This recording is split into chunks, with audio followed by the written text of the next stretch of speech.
What's got it? Welcome back, my ninjas, and today in this video I'll be explaining the advanced technique of canceling movement animation. If you're wanting to improve your playstyle and truly become a sweat in Shinobi Striker, then stay tuned. And don't be stingy with this information. Make sure to like this video and share it with a friend. Let's get it. Back for some more?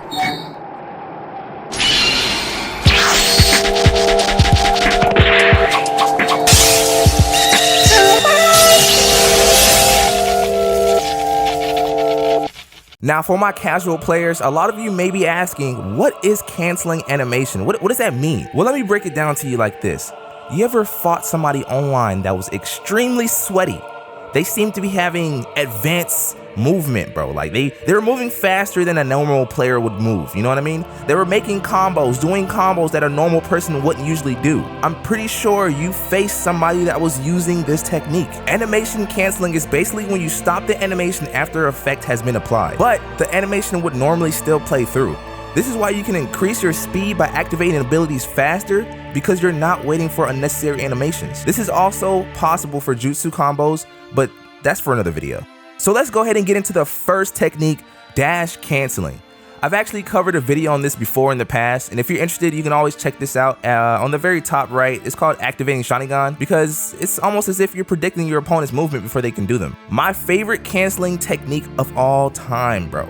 Dash canceling during 1v1 situations is absolute king and will absolutely guarantee you who's coming out on top in a 1v1 situation, especially if your opponent isn't aware of how to do this themselves. I use this technique to boost my evasiveness by causing confusion to my enemy, pretty much encouraging them to miss an attack or projectile jutsu if they don't time it properly, and also intimidate my opponent because let's be honest, that's some pretty scary stuff right there. So before we begin, I know Shinobi Striker is on 3 different platforms, so I'll be using a universal term for each button press, but I'll display the exact button for your platform on the screen. In order to dash cancel, you first need to make sure you're locked onto your opponent by pressing your lock button. You can confirm this when you see the focus indicator turn from a green color to a solid red. When your lock is confirmed, you can then press your light attack button to charge at the enemy. Before the charge animation is complete, you can then press your dash button to cancel that animation and put you right back at your original position and repeat the process as you see fit. And mind you can do this in any direction you want to. It doesn't really matter. This second technique is very similar to dash canceling, but we're going to be using this in a different way. I rarely use this, but it's pretty fun to do whenever you want to psych out your opponent as well as dodge pretty much anything while charging at full speed. To do this, we need to make sure we're all locked onto our opponent, but at the same time in the charging radius. You need to make sure you're not locked on and in the charging radius or it will not work. Don't be in the comments talking some, Tamashi, it doesn't work, you're a liar. Oh, my voice kind of cracked up now. Quick tip, to check if you're in the charging radius, you can lock onto your opponent, and when the indicator turns from a solid bright red, you know you're in the charging radius. Then you can lock off and go ahead and do your thing. Once confirmed in the charging radius, you then press the light attack button to charge at the enemy and cancel that animation by pressing the dash button. You want to focus on your dash at the direction the enemy is in for a consistent flow. The art of this is to dash towards the enemy. If you dash anywhere else, you're pretty much doing the first technique. The second technique is dashing towards the enemy without locking on, so that way you're kind of like pretty much flash stepping. This third technique is called jump canceling. Listen, y'all. This is the staple of canceling techniques.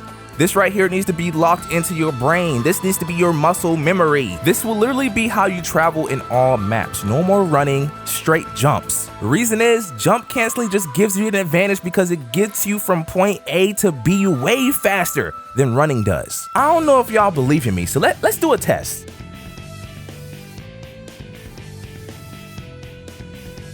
And there's your proof, man. Jump canceling is also a good way to evade attacks as well. It's a 2-in-1 combo of evading and traveling faster, rather than regular running and being slow and easy to target. To jump cancel, we're gonna be pressing our jump button to begin the jump animation, but right before your character finishes the landing animation, you wanna press the jump button and your dash button at the same time to actually cancel it. And usually you can do this in any direction you would like. Fourth technique, wall jump canceling. Wall jump canceling is an absolute must if you can't handle the heat and you need to get out a messy situation.